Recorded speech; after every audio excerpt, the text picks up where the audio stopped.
Hello student, आज के इस वीडियो लेक्चर में हम लोग देखेंगे स्ट्रिंग पैलिंड्रोम के प्रोग्राम का इम्प्लीमेंटेशन। तो पहले हम लोग ये जान लेते हैं कि स्ट्रिंग पैलिंड्रोम है क्या। A palindrome string is one that read the same backward as well as forward. It can be of odd length और इवन लेंथ। अगर हम हिंदी सिंपल लैंग्वेज में समझें, स्ट्रिंग पैलिंड्रोम मतलब आप कोई भी स्ट्रिंग को एज अ इनपुट कीजिए और आप उसको फॉरवर्ड और बैकवर्ड रीड कीजिए। अगर वो स्ट्रिंग सेम आउटपुट देता है by reading forward and backward, it is called string palindrome. तो अगर आप एक एग्जांपल देखें, मैंने लिखा मैडम MADAM। तो अगर आप फॉरवर्ड से इसको रीड करेंगे, it give output madam.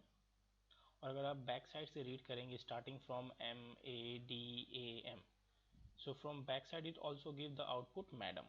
So the output is same in both the case by reading in forward or backward direction. So that type of string is called string palindrome. अगर आप दूसरा example देखिए, मैंने hello लिखा है। अगर आप hello को फॉरवर्ड डायरेक्शन में रीड करेंगे so it give hello, but अगर आप बैक साइड से रीड करेंगे so it give OLLEH। So this type of string is not a palindrome. तो सिंपल सा मतलब है पैलिंड्रोम के लिए कि अगर आप स्ट्रिंग के फर्स्ट इंडेक्स को अपने उस स्ट्रिंग के लास्ट इंडेक्स से कंपेयर करें, अगर वो इक्वल है तभी हमें क्या करना होगा, सेकंड कैरेक्टर को मैच कराना होगा। तो इस टाइप के प्रोग्राम के लिए आपको क्या करना पड़ेगा, हर एक कैरेक्टर को कंपेयर करना होगा बाय यूजिंग लूप कॉन्सेप्ट। ठीक है, और आप कब तक करेंगे, जब तक आप उसके मिड को क्रॉस ना कर जाए। ओके, तो आइए अब हम लोग इसको देखते हैं, इसके प्रोग्राम के इम्प्लीमेंटेशन। तो मैंने फर्स्ट लाइन और second line header file include कराया है। तो मैं स्ट्रिंग के कुछ एक बेसिक फंक्शन यूज़ करूँगा जो बिल्ट इन फंक्शन होगा, इसीलिए मैंने string dot h header file को इंक्लूड कराया है। ओके, उसके बाद मैंने लिखा है वॉइड मेन देन आफ्टर जो भी हमें डिक्लेरेशन करना है उस प्रोग्राम में यूज़ करने के लिए वो हमने डिक्लेरेशन कर दिया। तो हमने आई जे लेंथ और फ्लैग वेरिएबल को डिक्लेयर किया है। फ्लैग वेरिएबल इसलिए डिक्लेयर कर रहे हैं क्योंकि हमें प्रोग्राम में क्या करना है, कैरेक्टर को मैच कराना है। तो अगर कैरेक्टर इक्वल है तभी हमें आगे मूव करना है। अगर फर्स्ट और लास्ट कैरेक्टर डिफर कर जाएगा तो हमें प्रोग्राम में आगे कैरेक्टर को मैच नहीं कराना, वहीं से हमें प्रोग्राम को ब्रेक कर देना होगा। So break keyword and flag. तो यहाँ पर फ्लैग जो है वो बेसिकली लूप के बाहर आके कंपेयर करने के लिए यूज़ हुआ है, जस्ट अ वेरिएबल। उसके बाद मैंने एक स्ट्रिंग स्टोर करने के लिए मैंने एक S1 नाम का एरे बनाया जिसकी साइज़ कितनी है, 50 of data type char. Okay, user से मैंने स्क्रीन पर प्रिंट करा लिया कि आप वो स्ट्रिंग एंटर कीजिए जिसको आपको चेक करना है कि पैलिंड्रोम है या नहीं।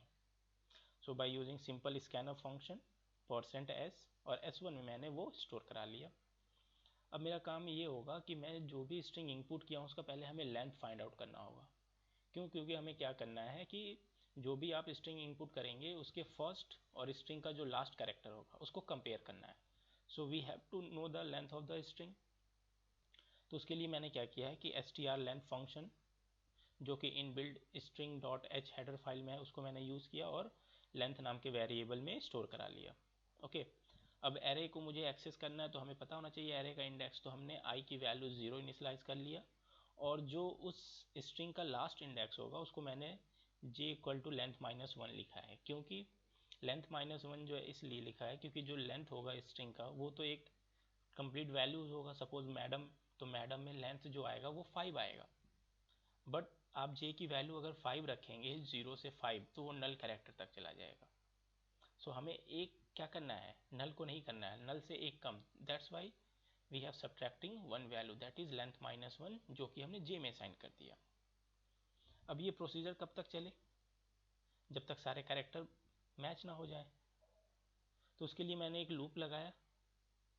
लूप में मैंने क्या लिखा, while I less than J. So J I value is 0, J value is length -1। तो सपोज अगर लेंथ की वैल्यू 5 है तो ये 0 लेस देन 4 होगा, कंडीशन ट्रू होगा। और इस कंडीशन के अंदर हम एक कंडीशनल स्टेटमेंट का यूज़ कर रहे हैं, that is if S1 of I is not equal to S1 of J.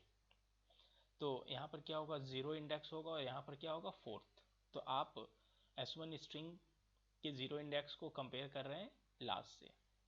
तो अगर मैडम आप एग्जांपल लेंगे तो m और m इक्वल हो गया, तो ये कंडीशन क्या हो गया, फॉल्स हो गया, और फॉल्स हो गया तो इस इफ़ के अंदर नहीं जाएंगे, तो कहाँ जाएंगे, इस लूप के अंदर ही रहेंगे और अपने नेक्स्ट कैरेक्टर को हम कंपेयर करना स्टार्ट करेंगे। तो उसके लिए हमें क्या चाहिए, इंडेक्स का नेक्स्ट, एरे का नेक्स्ट इंडेक्स चाहिए। तो उसके लिए हमने आई की वैल्यू को इंक्रीज़ किया है और जे की वैल्यू को हमने डिक्रीज़ किया है। तो ये प्रोसीजर इस तरह से चलता रहेगा, सारे कैरेक्टर मैच हो जाएंगे, लूप से हम बाहर आ जाएंगे। बट आपने इनपुट किया हेलो, तो स्ट्रिंग S1 के फर्स्ट इंडेक्स पे क्या होगा, H होगा।